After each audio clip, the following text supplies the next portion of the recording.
Trichy hotel breeze ரெசிடென்சியில் நடைபெறும் PRCI கருத்தரங்க நிகழ்ச்சியில் Rotarian doctor K Srinivasan அவர்கள் கலந்து கொண்டு சிறப்பிக்கிறார்.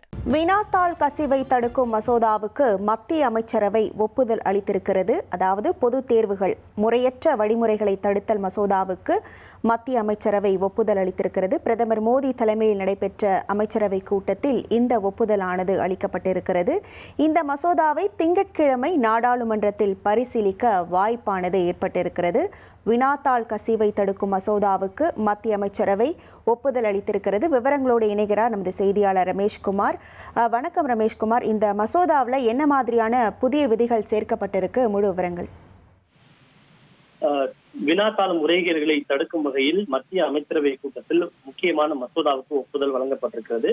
குறிப்பாக 2024ஆம் ஆண்டு இயற்றப்பட்ட பொது தேர்வுகள் முறையற்ற வழிமுறைகள் தடுப்பு சட்டம் 2024 திருத்தங்களை மேற்கொள்ள மத்திய அமைச்சரவை ஒப்புதல் வழங்கியிருக்கிறது. இந்த மசோதாவை வரும் திங்களன்று நாடாளுமன்றத்தில் கொண்டு வந்து நிறைவேற்றுவதற்கு மத்திய அரசு திட்டமிட்டிருக்கிறது.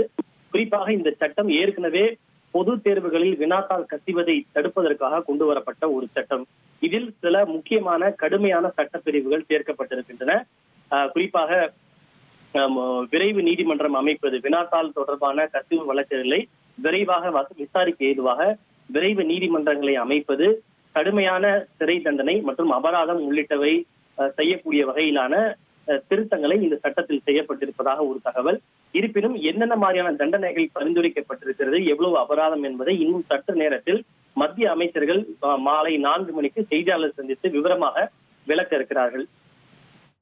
விவரங்களுக்கு நன்றி ரமேஷ்குமார். திருச்சி ஹோட்டல் பிரீஸ் ரெசிடென்சியில் நடைபெறும் PRCI கருத்தரங்க நிகழ்ச்சியில் ரொட்டேரியன் டாக்டர் கே ஸ்ரீனிவாசன் அவர்கள் கலந்து கொண்டு சிறப்பிக்கிறார்.